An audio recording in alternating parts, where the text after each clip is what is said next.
Good morning सबको, मेरा नमस्कार। टॉपर बोर्ड में आपका स्वागत है। तभी आप देखेंगे इस वीडियो में त्रिकोणमिति 25 ऑब्जेक्टिव क्वेश्चन जो 2026 बोर्ड परीक्षा के लिए काफी इंपोर्टेंट है।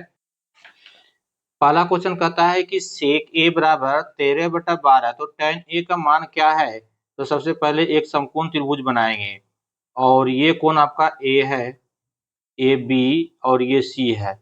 तो यहाँ दिया हुआ आपका सेक ए बराबर 13/12, सेक ए बराबर 13/12, और सेक ए बराबर होता है आपका आधार कर्ण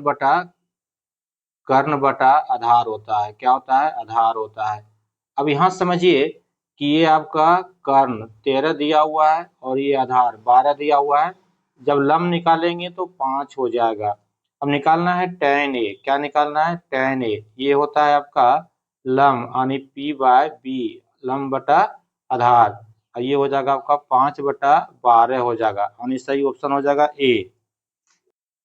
दूसरा क्वेश्चन दिया हुआ एक त्रिभुज में साइन ए बराबर 7/25, तो कॉस ए का मान क्या होगा। एक समकोण त्रिभुज बनाएंगे, ये आपका कोण ए हो गया और ये बी हो गया और ये सी हो गया। अब दिया हुआ है साइन ए बराबर होता है P/H, यानी लंब बाय कर्ण होता है। ये दिया हुआ है लंब 7 और कर्ण दिया हुआ है 25। यहाँ से हो जाएगा ये 7 और ये 25 हो जाएगा, और जब आधार निकालेंगे तो आपका 24 हो जाएगा। अब कहता है कॉस ए बराबर हो जाएगा आधार यानी B/H, आधार बाय कर्ण हो जाएगा। कितना हो जाएगा आपका? 24/25, यानी ऑप्शन ए सही हो जाएगा, ऑप्शन ए। क्वेश्चन 3 दिया हुआ है tan स्क्वायर ए माइनस सेक स्क्वायर ए बराबर व्हाट, यानी क्या होता है। तो फॉर्मूला होता है आपका सेक स्क्वायर ए माइनस tan स्क्वायर ए बराबर आपका 1 होता है। यहाँ क्या दिया हुआ है? tan स्क्वायर ए माइनस सेक स्क्वायर ए बराबर क्या हो जाएगा? -1 हो जाएगा। क्योंकि देखिए यहाँ tan प्लस है तो यहाँ माइनस है, सेक यहाँ माइनस है तो यहाँ पे प्लस है। क्या हो जाएगा? ऑप्शन बी सही हो जाएगा। चौथा क्वेश्चन दिया हुआ है cos ए बराबर 0.6। यहाँ समझिए तो cos ए बराबर दिया हुआ है 0.6। दशमलव को हटाएंगे तो 10 से भाग दे देंगे, एक के बाद एक जीरो, और ये 0 0 कट गया, यानी हो जाएगा 6/10। इसको काटेंगे तो हो जाएगा आपका 3/5 हो जाएगा। और ये होता है आपका आधार बाय कर्ण होता है, यानी B/H हो जाएगा, B/H हो जाएगा। और cos ए बराबर होता है आपका B/H होता है। और एक समकोण त्रिभुज बनाएंगे, ये अगर आपका ए दिया हुआ है, ये हो जाएगा आपका 3 और ये 5 हो जाएगा। लंब निकालेंगे 4 हो जाएगा, यानी आपका निकालना है साइन ए बराबर क्या हो जाएगा? 4/5। ऐसो काटेंगे तो 0.8 हो जाएगा, यानी ऑप्शन ए सही हो जाएगा।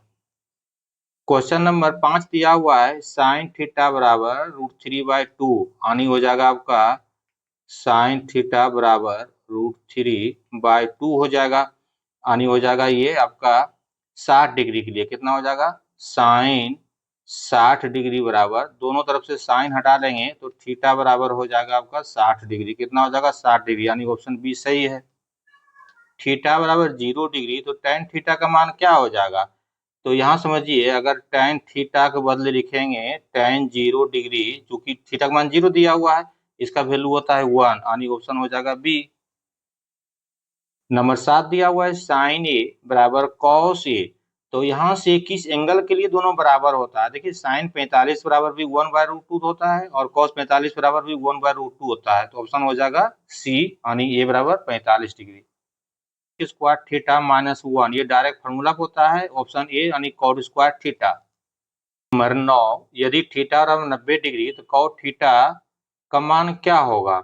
यहाँ समझिए कॉट थीटा बराबर होता है कॉस थीटा बटा में साइन थीटा, और साइन 90 का मान होता है 1 और कॉस 0 का मान होता है, कॉस 90 का मान होता है आपका 0, यानी 0/1, और इसका वैल्यू क्या हो जाएगा? 0 में किसी भी संख्या से भाग देंगे तो आपका आ जाएगा 0, यानी ऑप्शन बी सही हो जाएगा। क्वेश्चन नंबर 10 दिया हुआ है कॉट ए बराबर 4/3। सबसे पहले एक समकोण त्रिभुज बनाएंगे, ये हो जाएगा हमारा ए। अब दिया हुआ है कॉट ए बराबर होता है आपका B by P. B by P का मतलब हो जाएगा आपका आधार बटा लंब, यानी आधार हो जाएगा आपका 4 और लंब हो जाएगा आपका 3। ये 4 हो जाएगा और ये 3 हो जाएगा, जब कर्ण निकालेंगे तो 5 हो जाएगा। अब यहाँ से कोसेक ए बराबर होता है आपका कर्ण बटा लंब, यानी एच बाय पी होता है। ये हो जाएगा 5/3, यानी ऑप्शन ए सही हो जाएगा 10 का। यहाँ से साइन स्क्वायर ए माइनस कॉस स्क्वायर ए बराबर क्या हो जाएगा? तो इसका मान देखिए, अगर एंगल नहीं दिया हुआ है तो जब एंगल आगे पीछे होगा यानी चेंज करेंगे तो इसका वैल्यू चेंज होता जाएगा। अगर 45 पे निकालना रहेगा तब 0 हो जाएगा, लेकिन ये तो पता नहीं है, इसका मतलब डी हो जाएगा, कोई स्थिर मान नहीं होगा। हुआ है सेके बराबर 1 में under root 1 minus sine square है, यह परिमेय आधारित है। अब देखिए दोनों तरफ आपका सेम लिखा हुआ है, कैसे लिखा हुआ है आपका सेम? यहाँ से लिखा हुआ है सेके बराबर 1 बाय रूट के अंदर में 1 माइनस साइन स्क्वायर ए लिखा हुआ है। 1 माइनस साइन स्क्वायर ए क्या होता है? कॉस स्क्वायर ए, यानी 1 बाय रूट में कॉस स्क्वायर ए हो जाएगा, यानी सेक ए बराबर 1 बाय, इसको कॉस लिख सकते हैं, इसको क्या लिख सकते हैं? कॉस ए लिख सकते हैं आप। तो यहाँ से हो जाएगा 1 में कॉस ए बराबर क्या हो जाएगा आपका? सेक ए हो जाएगा। तो ये किस पे है? कॉस पे है, यानी ऑप्शन बी हो जाएगा। नंबर 13 कॉस ए बराबर 3/5, तो tan ए बराबर क्या हो जाएगा? इस सब में जब भी पूछेगा तो एक आपको समकोण त्रिभुज बनाना है, तो यहाँ से हो जाएगा आपका ए और ये बी और ये सी हो जाएगा। अब यहाँ से कॉस ए बराबर हो जाएगा 3/5, क्या है? 3/5 है, ये आपका हो जाएगा बी बाय एच, यानी आधार बाय कर्ण हो जाएगा। आधार हो जाएगा आपका 3 और कर्ण हो जाएगा 5, लंब निकालेंगे तो हो जाएगा 4। अब निकालना है tan ए, क्या निकालना है? tan ए बराबर होता है आपका लंब बटा आधार, यानी पी बाय बी होता है। यहाँ से निकालेंगे तो 4/3, यानी ऑप्शन क्या हो जाएगा? ए। 13 का ऑप्शन ए। अगर दिया हुआ है कोसेक ए इंटू साइन ए बराबर क्या हो जाएगा? कोसेक ए बराबर लिखते हैं 1 बाय साइन ए, क्या लिखते हैं? 1 बाय साइन ए। और यहाँ दिया हुआ है आपका साइन ए दिया हुआ है, दोनों कट जाएगा, इसका वैल्यू क्या हो जाएगा? 1 हो जाएगा, यानी ऑप्शन बी हो जाएगा। 90 डिग्री माइनस ए, tan 90 डिग्री माइनस ए बराबर होता है आपका कॉट ए, यानी ऑप्शन ए हो जाएगा। क्वेश्चन नंबर दिया हुआ है 16 कॉस स्क्वायर ए बराबर 9/25, तो साइन स्क्वायर ए का मान निकालना है। अब यहाँ से कॉस स्क्वायर ए बराबर होता है 1 माइनस साइन स्क्वायर ए। अब यहाँ से साइन स्क्वायर ए निकालेंगे तो ये हो जाएगा 1 माइनस कॉस स्क्वायर ए। साइन को इधर ले आए और कॉस को उधर ले गए। अब यहाँ से हो जाएगा 1 माइनस 9/25, तो 25 एलसीएम हो जाएगा, और यहाँ से 25 माइनस 9 बराबर हो जाएगा आपका 16/25 हो जाएगा, यानी ऑप्शन ए हो जाएगा। बनाने के बहुत सारे नियम होते हैं और ये नियम आपका सबसे शॉर्टकट है। नंबर 17 दिया हुआ है कॉट 45 इंटू tan 45 का मान क्या हो जाएगा? कॉट 45 1 होता है और tan 45 1 होता है, 1 गुना 1 करेंगे तो 1 हो जाएगा, यानी ऑप्शन ए। नंबर 18 दिया हुआ है यदि एक त्रिभुज में कर्ण 10 सेंटीमीटर आधार 6 सेंटीमीटर हो तो ऊंचाई क्या हो जाएगा? ऊंचाई का मतलब क्या हो जाएगा? लंब हो जाएगा। एक त्रिभुज दिया हुआ है, कर्ण ये आपका 10 दिया हुआ है, आधार आपका 6 दिया हुआ है। जब आपका लंब निकलेगा यानी पी निकलेगा तो अंडर रूट में हो जाएगा एच स्क्वायर, यानी कर्ण स्क्वायर, माइनस हो जाएगा आधार स्क्वायर, यानी बी स्क्वायर हो जाएगा। तो 10 का स्क्वायर 100 हो जाएगा, माइनस 6 का स्क्वायर 36 हो जाएगा। क्या हो जाएगा? 36 हो जाएगा। अब 100 माइनस 36 करेंगे तो ये आ जाएगा 64 आ जाएगा। 64 का वर्गमूल क्या होता है आपका? 8 होता है, तो ये आपका कितना आ जाएगा? 8, यानी ऑप्शन बी।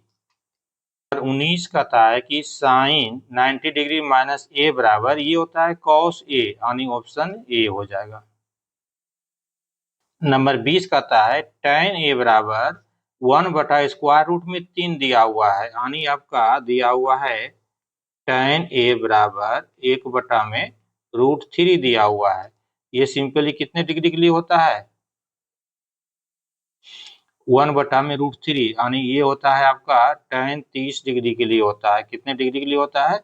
tan 30 डिग्री के लिए होता है, यानी ऑप्शन सी हो जाएगा 20 का। 30 cos square theta plus sine square theta बराबर होता है 1, यानी दोनों का वैल्यू कितना दिया हुआ है थीटा का 30 दिया हुआ है। इसका हो जाएगा ऑप्शन ए यानी 1 सही हो जाएगा। नंबर कॉट स्क्वायर ए बराबर कोसेक स्क्वायर ए माइनस कितना होना चाहिए, तो -1 होना चाहिए, यानी option A. 27 1 plus tan square theta बराबर होता है sec square theta, direct formula पे, यानी ऑप्शन ए सही हो जाएगा। नंबर 24 दिया हुआ है थीटा और 60 degree sine square theta plus cos square theta का मान, इसका हो जाएगा आपका कितना 1 हो जाएगा। अगर निकालना चाहते हैं साइन स्क्वायर 30 डिग्री यानी √3/2 का स्क्वायर हो जाएगा। कॉस 60 होता है आपका 1/2 का स्क्वायर हो जाएगा। √3/2 यानी हो जाएगा आपका 3/4 और ये हो जाएगा आपका 1/4। एलसीएम ले लेंगे तो 4 हो जाएगा और ये 3 + 1 यानी 4/4 कट करके हो जाएगा 1, यानी ऑप्शन ए सही हो जाएगा। नंबर 25 कहता है त्रिकोणमिति का सबसे मूलभूत प्रमेय क्या है? Sine square theta plus cos square theta ये होता है, cos tan square theta plus 1 बराबर सेक स्क्वायर थीटा ये भी होता है, कॉट स्क्वायर थीटा प्लस 1 बराबर कोसेक स्क्वायर थीटा ये होता है, यानी ऑप्शन सी डी हो जाएगा इसमें से सभी। फिर मिलेंगे अगले वीडियो में एक नए कंसेप्ट एक नए टॉपिक को लेकर के। इस वीडियो को ज्यादा से ज्यादा अपने दोस्तों के पास शेयर करिए कि उनको भी 2026 में बोर्ड एग्जाम देने वाले हैं, फायदा हो जाएगा।